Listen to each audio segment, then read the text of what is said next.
तो जैसे कि सेकेंड राउंड टेबल कॉन्फ्रेंस को अटेंड करते Mahatma Gandhi beginning of the world बाद सेकेंड हो जाता है। जो भारत को आज़ादी मिली थी एक्चुअल देखा जाए तो वो क्या था, वो तो ठीक है कि हमारे जितने फ्रीडम फाइटर्स थे उन्होंने स्ट्रगल किया था। लेकिन कह सकते हैं जो रियल जो रोल प्ले किया था वर्ल्ड वॉर सेकेंड ने प्ले किया था। अगर वर्ल्ड वॉर सेकेंड ना होता, अगर ब्रिटेन कमजोर ना होता तो हो सकता था भारत को आज़ादी ना मिलती उस समय। जो क्या था, ये बिटर ट्रूथ है एक। जो क्या है, हमें एक्सेप्ट करना पड़ेगा कि जो हमें आज़ादी मिली वो वर्ल्ड वॉर सेकेंड का क्या था, रिवार्ड था पूरी तरह से हमें। और रोल भी था हमारे फ्रीडम फाइटर्स का यहाँ पर, लेकिन जो रोल सबसे ज़्यादा प्ले करता है वो कौन करता है, वर्ल्ड वॉर सेकेंड प्ले करता है। क्यों करता है? क्योंकि उस समय तक ब्रिटेन की जो कंडीशन थी वो क्या हो चुकी थी, खराब हो चुकी थी। उसका पैसा बहुत सारा बर्बाद हो चुका था कहाँ पर, युद्ध लड़ने में। इसलिए वो अपने आप को सर्वाइव करना, तो दूसरे देश को कैसे चलता। इसलिए जितनी भी हमारी यानी कंट्रियाँ आज़ाद होती हैं वर्ल्ड वॉर सेकेंड के बाद ही आज़ाद होती हैं, क्योंकि कहा जाता है कि ब्रिटेन का कभी सूर्य ही अस्त नहीं होता था। इतना यानी कि उसके यानी कितना उसने गुलाम बना कर रखा था कंट्री को। फिर क्या था, क्रिप्स मिशन आता है। क्रिप्स मिशन कब आता है, 1942 में। देखेंगे कैसे क्रिप्स मिशन आता है, आज़ादी के लिए कैसे रोल प्ले किया जाता है। यहाँ पर क्रिप्स मिशन अपना रोल प्ले करता है। फिर जो हमारा अगला स्टार्ट होता है वो क्या है, हमारा क्विट इंडिया मूवमेंट होता है, जो सबसे बड़ा मूवमेंट होता है महात्मा गांधी का, जो 1942 में स्टार्ट किया जाता है। और इसी में महात्मा गांधी अपना डू और डाई का स्लोगन देते हैं पहली बार, कि अभी नहीं तो फिर कभी नहीं, करो या मरो का स्लोगन देते हैं महात्मा गांधी सबसे पहले यहाँ यानी यहाँ पर करते हैं। फिर क्या होता है, हमारा कांग्रेस एंड कहता है मुस्लिम लीग देखेंगे। कांग्रेस और मुस्लिम लीग का कैसे वावल रोल प्ले रहता है आज़ादी के लिए, और साथ में वावल प्लान क्या था इसके भी समय देखेंगे 1945 का। फिर तो कैबिनेट मिशन देखते हैं। जो कैबिनेट मिशन क्या था, सबसे इंपॉर्टेंट मिशन है कह सकते हैं। जिस तरह का साइमन का मिशन आता है उसी तरह कैबिनेट का मिशन भी आता है। तो ये क्या था, पूरी तरह से कह सकते हैं जो कॉन्स्टिट्यूशन बनाया जाता है 1946 में आता है। जो हमारा कॉन्स्टिट्यूशन बनता है, आपने बुक फर्स्ट में पढ़ी होगी, क्लास 11th में पढ़ा होगा। जो हमारा कॉन्स्टिट्यूशन बनता है किस मिशन के तहत बनता है, कैबिनेट मिशन के थ्रू ही बनता है। जो कब आता है हमारे देश में, 1946 में आता है। इसी के तहत यानी कि हमारी कॉन्स्टिट्यूशनल असेंबली को बनाया जाता है। फिर हमारा क्या है, रिपब्लिक ऑफ द कहते हैं इंडिया के, देखें कैसे भारत रिपब्लिक हो जाता है। और कब हो जाता है, 1950 में भारत क्या बन जाता है, रिपब्लिक बन जाता है। रिपब्लिक का मतलब क्या होता है, the head of the country is elected by the people is known as republic. तो रिपब्लिक का मतलब ये होता है। फिर इंडिपेंडेंस डे मनाते हैं, क्योंकि 1947 में भारत क्या हो जाता है, आज़ाद हो जाता है, इंडिपेंडेंस हो जाता है पूरी तरह से भारत हमारा। इंडिपेंडेंस डे की बात करेंगे। फिर गांधी लास्ट मोमेंट कौन कौन से थे महात्मा गांधी के, कौन कौन से क्या क्या उन्होंने किया लास्ट मोमेंट महात्मा गांधी के देखेंगे। फिर कहते हैं सोर्स ऑफ, कहते हैं नोइंग महात्मा गांधी। फिर देखेंगे महात्मा गांधी को जानने के सोर्स क्या क्या है, कैसे महात्मा गांधी के बीच में और हम कुछ स्टडी कर सकते हैं, जान सकते हैं। ऑटोबायोग्राफीज वगैरह देखेंगे महात्मा गांधी की कुछ, उनके विषय में एक्स्ट्रा इन्फॉर्मेशन जो होगा। वेरियस कहते हैं न्यूज़पेपर के थ्रू जो हमें मिलते हैं महात्मा गांधी के। पर्सनल कहते हैं राइटिंग भी है उनकी, स्पीचेस बहुत सारी उन्होंने दे रखी हैं, उनके विषय में जानने की कोशिश करेंगे। गवर्नमेंट ऑफ कहते हैं रिकॉर्ड, और जो गवर्नमेंट के पास में रिकॉर्ड है इन सबसे हम क्या कर सकते हैं, महात्मा गांधी के विषय में अच्छी तरह से जान सकते हैं। तो जैसा हमने कहा था कि जो हमारा पहले रिंग स्टार्ट होती है कौन सी, महात्मा गांधी के में स्टार्ट होती है, महात्मा गांधी के लाइफ से स्टार्ट होती है। तो जैसे कि पता है कि महात्मा गांधी का जन्म कहाँ हुआ, तो महात्मा गांधी बॉर्न इन कहता है 1869। कहाँ इनका जन्म हुआ था, इनका जन्म 1869 में 2 अक्टूबर को पोरबंदर गुजरात में, रीजन ऑफ गुजरात में हुआ था। याद रखना अच्छी तरह से, कहाँ हुआ था इनका जन्म, 1869 में हुआ था। कहाँ, पोरबंदर। ये पोरबंदर कहाँ पड़ता है, गुजरात में पड़ता है। Gandhi father name was Karamchand Gandhi and इस कहता है मदर नेम वाज कहता है पुतलीबाई, और इनकी माँ का नाम क्या था, पुतलीबाई था। जो क्या था, महात्मा गांधी के विषय में जानने के लिए बहुत ही जरूरी है। जैसे हमने पढ़ा क्या, महात्मा गांधी कब का जन्म कब होता है, 1869 में जन्म होता है। और कहाँ होता है, पोरबंदर में होता है। और ये पोरबंदर कहाँ पड़ता है, गुजरात में पड़ता है। ऐसे कोई वन मार्क का क्वेश्चन पूछ लेता है। फिर इनके पिताजी का नाम क्या था, करमचंद गांधी था, और माँ का नाम क्या था, पुतलीबाई था।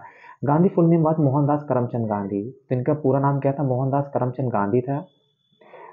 फिर हम देखेंगे इसमें तो गांधीवाद से कहता है, जिन्हें कहते हैं प्रोफेशन, इन्हें कहता है 1888। गांधी जी उर्दू भी कहता है इंग्लैंड टू कहते हैं स्टडी इज लॉ। वो कहाँ चले जाते हैं, महात्मा गांधी कभी अमेरिका नहीं जाते, लेकिन साउथ अफ्रीका और इंग्लैंड जरूर जाते हैं। तो इंग्लैंड गए वो 88 में, और किस लिए गए थे, लॉ को पढ़ने के लिए गए थे।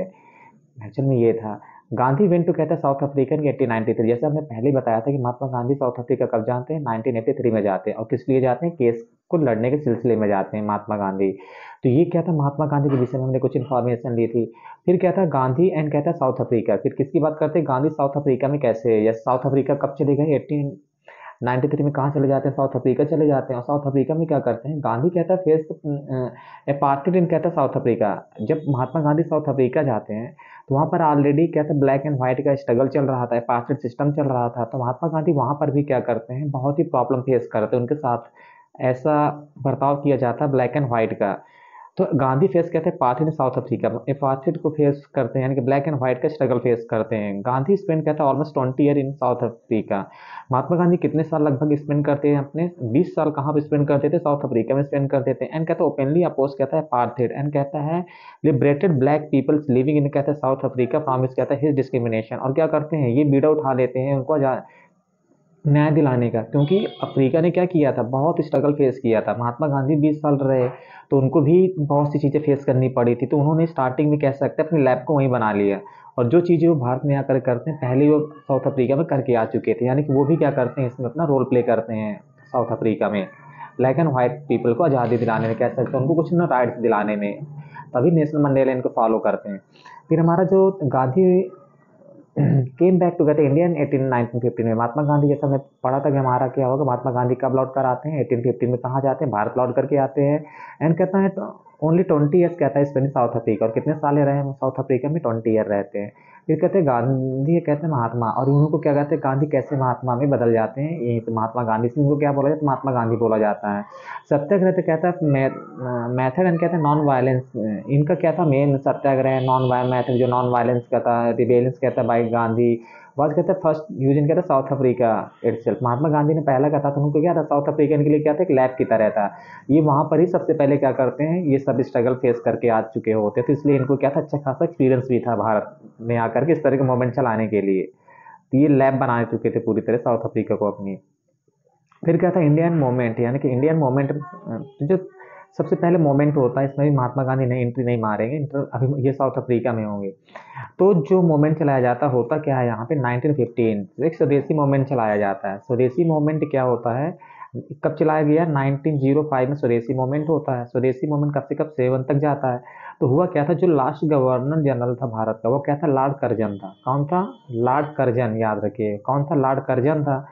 और इस ये कब बना था गवर्नर जनरल भारत का, 1899 से लेकर 1905 तक के भारत का क्या था, गवर्नर जनरल था। तो जब ये गवर्नर जनरल था तो इसने एक पॉलिसी अडॉप्ट कर रखी थी। इसकी पॉलिसी को कहा जाता है स्टिक एंड कैरेट की, यानी कि पॉलिसी बोला जाता है। इसने क्या किया था, जो बंगाल था हमारा, यानी कि कहीं पे निगाहें कहीं पे निशाना, इसकी पॉलिसी को बोला जाता है, लॉर्ड कर्जन की।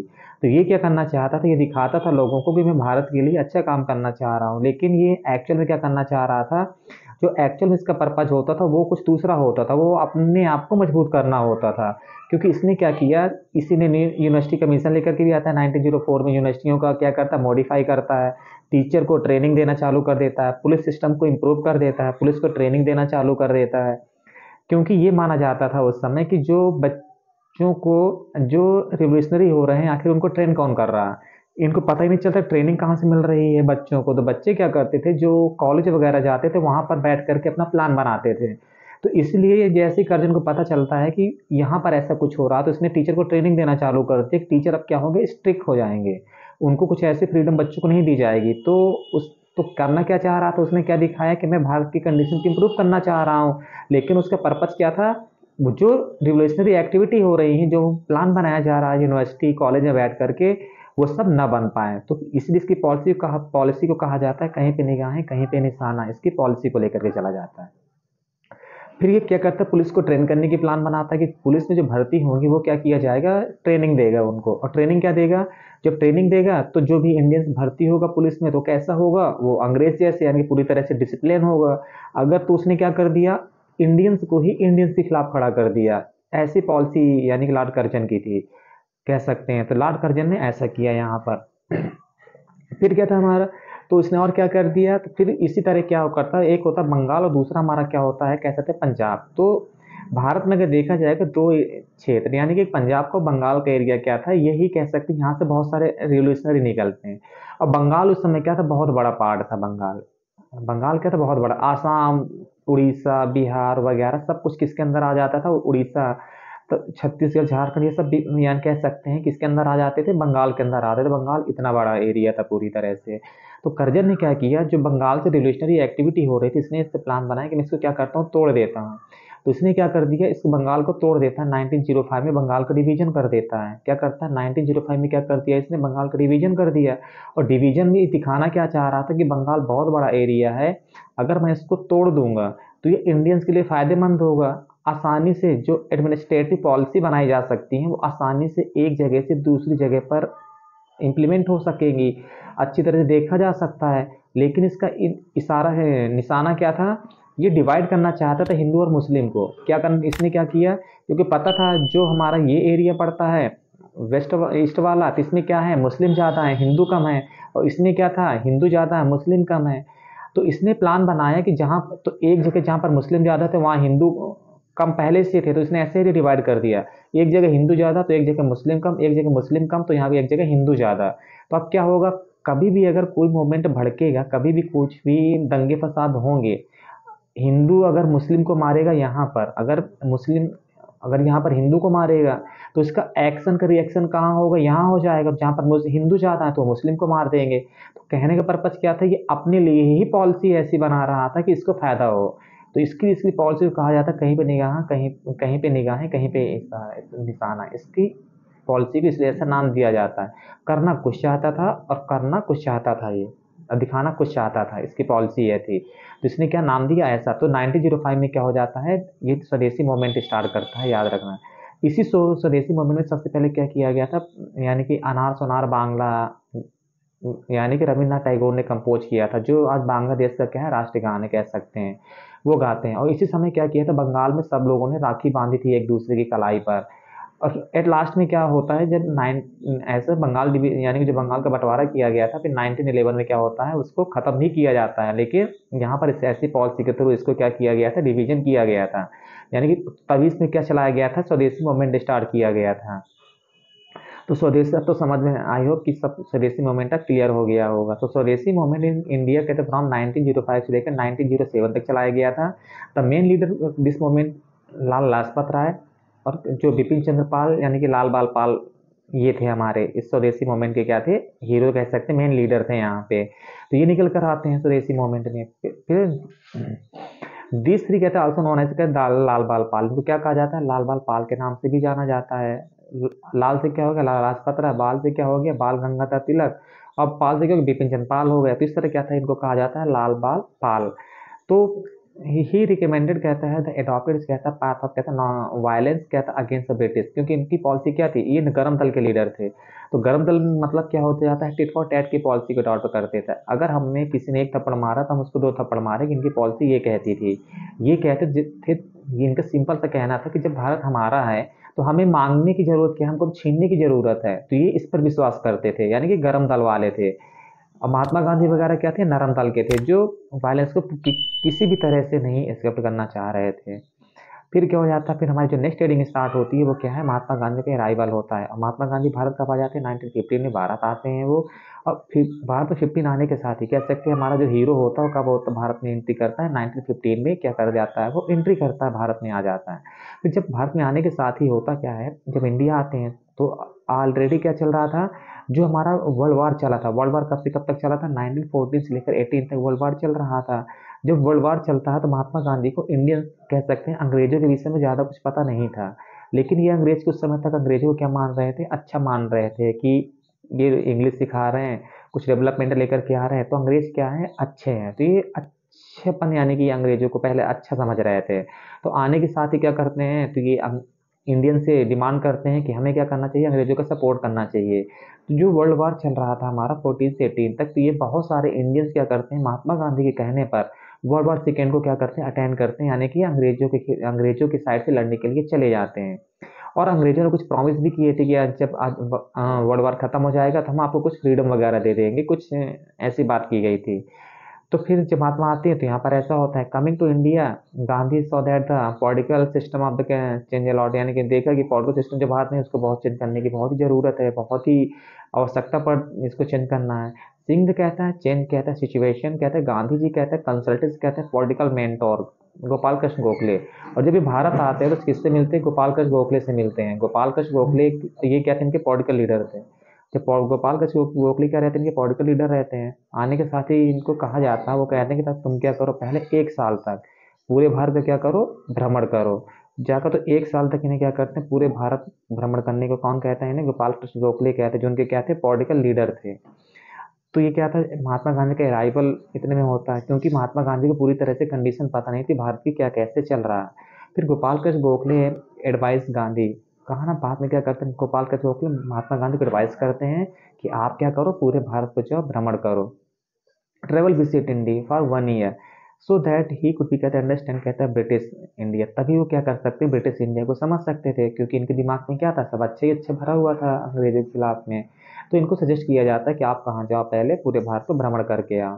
ही कुड, कहता है अंडरस्टैंड, कहता है ब्रिटिश, तभी वो क्या करते हैं, समझ सकते थे बेटर, एंड कहता है एक्वायर्ड, कहता है एक्वाइंटेड विद, कहता है पीपल है, और तभी वो क्या कर सकते हैं, यहाँ के लोगों से परिचित हो सकते हैं।